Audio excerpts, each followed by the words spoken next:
संस्कृत के मंत्र तो बहुत सारे हैं, संस्कृत का तो पूरा एक विधान है। मैं आपको सरल भाषा में समझा रहा हूँ, ये भी उतना ही कारगर है, करके देखिए, कोई समस्या नहीं है। महादेव कब आप पूछेंगे महादेव को साड़ी चूड़ी कैसे, आशीर्वाद दीजिए मुझे इस साधना में, उत्तर प्रगति दीजिए। महादेव आपके साक्षात आपके समक्ष बैठे हैं।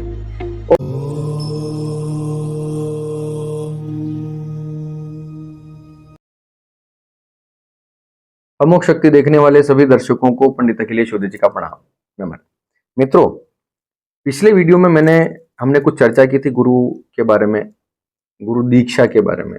देखो, उस बारे में थोड़ी सी चर्चा और मैं आगे बढ़ा लेता हूं। इस वीडियो में बात करेंगे कि आप महादेव से दीक्षा कैसे ले सकते हैं। शास्त्र बोलते हैं इस प्रकार से, शास्त्र का कथन है कि जब कोई मनुष्य को गुरु बनाने की स्थिति ना हो और आपको साधना करनी हो, इस मार्ग में उतरना है, तो स्वयं भगवान महादेव से आप किस प्रकार से दीक्षा ले सकते हैं। ठीक है, इसका भी तंत्र ग्रंथों में विस्तार से इसका वर्णन है, मैं आपके सामने वो रख रहा हूं। जब कोई मनुष्य नहीं होता है तो महादेव होते हैं, उनसे आप दीक्षा किस प्रकार से ली जा सकती है। ठीक है, देखिए, हर महादेव के कई सारे स्वरूप हैं। नीलकंठ है, अघोर रूप है, रुद्र है ना, इस प्रकार से वो विश्वेश्वर है, विश्वम्भर है, सदाशिव है, ईशान है, बहुत सारे इस प्रकार से महादेव के स्वरूप हैं। उनमें महादेव का एक स्वरूप का नाम है दक्षिण मूर्ति। भगवान दक्षिण मूर्ति महादेव को ही कहते हैं। अब इस और दक्षिण मूर्ति जो है वो गुरु रूप में हम उनका आलंबन कर सकते हैं। महादेव को आप जब गुरु बनाना चाहते हैं तो उनकी दक्षिण मूर्ति स्वरूप को, उनका नाम है दक्षिण मूर्ति स्वरूप को गुरु रूप में आप पूजा कर सकते हैं, उनसे दीक्षा प्राप्त कर सकते हैं। कैसे? सबसे पहले आप समझिए, बहुत जल्दी जल्दी बात करेंगे। इसके लिए कुछ सामग्री चाहिए, कोई विशेष दिन चाहिए। विशेष दिन यानी नैमित्तिक जो उत्सव होते हैं वो कोई ले सकते हैं। होली, दिवाली, बसंत पंचमी, है ना, दशहरा, जन्माष्टमी, महाशिवरात्रि, ऐसे जो बड़े दिन होते हैं, इनके अंदर आपको मुहूर्त देखने की कोई आवश्यकता है नहीं। ठीक है, गुरु दीक्षा में मुहूर्त भी देखा जाता है। मनुष्य से जब आप लेते हैं किसी मनुष्य रूपी गुरु से, ठीक है, तो उसमें मुहूर्त देखा जाता है। महादेव से कोई आवश्यकता नहीं है, कोई बड़ा दिन हो आवश्यकता नहीं है। ठीक है, चंद्रमा देख लीजिए, अपनी राशि का चंद्रमा हो, ठीक है, कोई शुभ दिन हो, शुक्ल पक्ष का दिन हो, द्वादशी तिथि हो, त्रयोदशी तिथि हो, हस्त नक्षत्र हो, प्रतिपदा हो, षष्ठी तिथि हो। षष्ठी को कई लोग मना करते हैं, बहुत अच्छी तिथि है। अष्टमी हो, दशमी हो, विजया तिथि है दशमी। तो ये तो मुहूर्त तो कोई भी पंडित जी बता देंगे, उसमें कोई बहुत बड़ी बात नहीं है। ऐसी तिथि लीजिए, ऐसा शुभ दिन लीजिए, सोमवार, बुधवार, गुरुवार, शुक्रवार। ठीक है, ये इसके लिए बहुत अच्छे माने गए हैं दीक्षा के लिए। कई कई ग्रंथों में रविवार को भी श्रेष्ठ माना गया है। मंगलवार और रविवार को तीक्ष्ण साधनाएं करना चाहते हैं तो उसके लिए एक अलग विधान है, मंगलवार या रविवार भी हो सकता है। महादेव के मंदिर में आपको किसी भी शुभ दिन, कुछ दिन मैंने आपको उत्सव नैमित्तिक उत्सव मैंने आपको बताया, वो दिन हो सकते हैं, या उसके अलावा मैंने आपको कुछ मुहूर्त बता दिए, उनमें से किसी भी दिन, शुक्ल पक्ष का दिन ले लीजिए। महादेव के मंदिर में आपको जाना है, आपको कुछ सामग्री लेकर जाना है। कौन कौन सी सामग्री? पंचोपचार, षोडशोपचार की सामग्री, दूध, दही, शहद, घी, शक्कर, है ना, चंदन, इत्र, इस प्रकार से जो षोडशोपचार का सामग्री लेते हैं वो नहीं हो सकते तो पंचोपचार ले लीजिए। कुर्ता या धोती, जो वहां पर मंदिर का पुजारी है उसके लिए धोती या कुर्ता, उनकी पत्नी के लिए आपको कोई साड़ी, सुहागिनों की सामग्री, कोई साड़ी हो सकती है, चूड़ियां हो सकती है, मेहंदी हो सकती है, बिंदी, लाल टीका वगैरह, ऐसा कुछ सुहागिन की सामग्री वो लेनी है, साड़ी लेनी है। और इसी के साथ धोती कुर्ता का कपड़ा लेना है, गमछा लेना है, उत्तरीय लेना है एक। ये सब चीजें, सारी सामग्री, पूजा सामग्री, और इस प्रकार से दोनों गिफ्ट, और 100-200 रुपया जो भी आप कैश, जो भी आप चाहे भेंट करना चाहें वो। महादेव के मंदिर में जाना है, सबसे पहले महादेव को जल चढ़ाना है, उनकी सेवा करनी है, पंचोपचार षोडशोपचार से उनकी पूजा करनी है। ठीक है, सारा पूजन कर लेने के बाद अब आपको हाथ में जल लेना है।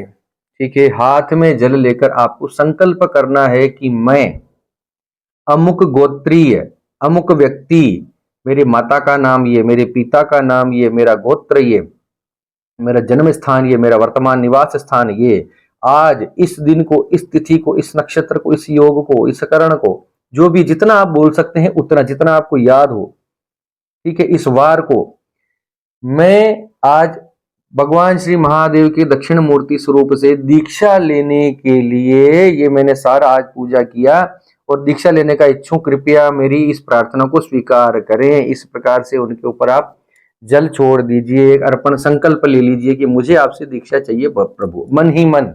अब आपको भगवान से अपनी भाषा में, हिंदी भाषा में, जो सा भी आपको ठीक लगे वैसा प्रभु से प्रार्थना करनी है कि हे प्रभु, मैं आपसे दीक्षा प्राप्त करना चाहता हूँ इस अमुक मंत्र की या इस अमुक मंत्र की या इस अमुक स्तोत्र की या इस अमुक सहस्त्र नाम की, ठीक है। कृपया मुझे इसका दीक्षा प्रदान कीजिए। अब आपको इसमें अब सबसे इंपॉर्टेंट चीज बता रहा हूं, जो इसका मेन की फैक्टर है। अब आपको आंखें बंद करके, आप चाहे तो हाथ जोड़ सकते हैं, चाहे तो हाथ नीचे रख लीजिए, किसी भी ध्यान मुद्रा में, ज्ञान मुद्रा में, जो भी आपको ठीक लगे। इस तरह से आंखें बंद करके महादेव के सामने, आपको शिवलिंग के सामने आपको बैठ जाना है। अपना मुख आपको उत्तर की तरफ रखना है। महादेव के दक्षिण स्वरूप की पूजा करनी है, दक्षिण मूर्ति की पूजा करनी है, ठीक है। तो आपको अघोर रूप की पूजा करनी है, दक्षिण मुख, ठीक है। अपना मुख आप उत्तर की तरफ रख सकते हैं। अब आप आंखें बंद कर लीजिए और आंख बंद करके ध्यान कीजिए। थोड़ा सा देर अपनी सांस पे ध्यान लगाइए, ध्यान करने का प्रयास कीजिए कि आपका ध्यान केंद्रित हो जाए इतना कि अब आपको अपने मन में इमेजिन करना है कि महादेव आपके सामने हैं, आप उनके चरण धो रहे हैं पानी से, ठीक है। उनके ऊपर टीका लगा रहे हैं, उनके ऊपर पुष्प चढ़ा रहे हैं, उनको पुष्प माला चढ़ा रहे हैं, उनको आप प्रसाद आप अर्पित कर रहे हैं। महादेव आपके साक्षात आपके समक्ष बैठे हैं और अपना पसंद का मंत्र आप मन में दोहराइए। हाथ जोड़कर ऐसे बैठे रहिए, मन में मंत्र को दोहराते रहिए 3 बार से ज्यादा बार। और ऐसा इमेजिन कीजिए कि महादेव ने आपके सर पे हाथ रख दिया है, महादेव आपके सर पे हाथ रखे हुए हैं और आप उस मंत्र का जाप कर रहे हैं, जो मंत्र आपको जपना है, जो स्तोत्र आपको जपना है। इस प्रकार से उसको पढ़ते हुए, मुंह जबानी याद तो होगा नहीं, याद हो जाए तब तो बहुत सुंदर, पूरा सहस्त्र नाम भी पढ़ सकते हैं, पूरा स्तोत्र भी पढ़ सकते हैं, जो भी आपको करना है। महादेव के सामने इस प्रकार से बैठ के उसको पढ़ते रहिए और मन में ये इमेजिन कीजिए कि महादेव का हाथ आपके सर पे है, ठीक है। ये पूजा वाला प्रयोग आंखें बंद करके कर सकते हैं। जब स्तोत्र जब पढ़ना हो तब आंखें खोल के स्तोत्र पढ़ लीजिए। आप ऐसा फील कीजिए कि महादेव का हाथ मेरे सर पे है। ये सारा कर लेने के बाद भगवान को हाथ जोड़िए और जो भेंट आप लेकर आए हैं, धोती, कुर्ता, फल, और भी कुछ हो सकता है, जो भी आप भेंट करना चाहें भगवान को, साड़ियां, चूड़ियां, जो भी। साड़ी चूड़ी महादेव, कब आप पूछेंगे महादेव को साड़ी चूड़ी कैसे? जो वहां पर पूजा करते हैं महादेव की, जो उपासना वहां पे पुजारी होते हैं, उनके लिए धोती कुर्ता आपने लिया, उनकी पत्नी के लिए आपने साड़ियां ली और वहीं पे भगवान को भेंट कर दी। श्रीफल भेंट कर दो, कोई फल भेंट कर दो, दक्षिणा रख दीजिए उसके ऊपर। महादेव को प्रणाम कीजिए कि आज से आपकी आज्ञा से आपको गुरु स्वरूप में स्वीकार करके मैं इस स्तोत्र का, इस सहस्त्र नाम का, इस कवच का, इस मंत्र का पाठ करता हूँ, पाठ करने का संकल्प लेता हूँ। मुझे आशीर्वाद दीजिए, मुझे इस साधना में उत्तर प्रगति दीजिए। मैं आज से या कल से या जो भी मैं इसका पाठ करूंगा, प्रभु मुझे शक्ति दीजिएगा कि मैं इसका पाठ नियमित नित्य रूप से कर सकूं। इस प्रकार इतना सा प्रोसेस है, बहुत ज्यादा रॉकेट साइंस नहीं है इसके अंदर। संस्कृत के मंत्र तो बहुत सारे हैं, संस्कृत का तो पूरा एक विधान है, मैं आपको सरल भाषा में समझा रहा हूं, यह भी उतना ही कारगर है। करके देखिए, कोई समस्या नहीं है, ठीक है। किसी को गुरु ढूंढने की आवश्यकता नहीं है। फिर अगर जो मेरे साथ हुआ है मैं वो बात करता हूं, फिर अगर महादेव का आशीर्वाद हो गया तो आपको सशरीर कोई देह रूपी गुरु आपको जीवन में प्रवेश कर ही जाएंगे, वो आपको मिल ही जाएंगे, जो आपके समस्त समाधान आपके जीवन में आपके सामने रख देंगे। अभी आपको क्या करना है, उस मंत्र का आपको मंत्र का आपको जप करना है भगवान की आज्ञा से नित्य। अब आप जब आप उस सहस्त्र नाम का स्तोत्र का पाठ करेंगे, मंत्र का जप करेंगे, तो सबसे पहले अपने गुरु को प्रणाम कर लीजिए, महादेव को। महादेव मेरे गुरु रूप महादेव, मैं आपको प्रणाम करता हूँ और आज ये जप में आरंभ करता हूँ, या संकल्प ले सकते हैं। जो पीछे बहुत सारी विद्या मैंने बता चुका हूँ कि संकल्प कैसे लेते हैं, पाठ कैसे करते हैं, सारी चीजें मैं बता चुका हूँ।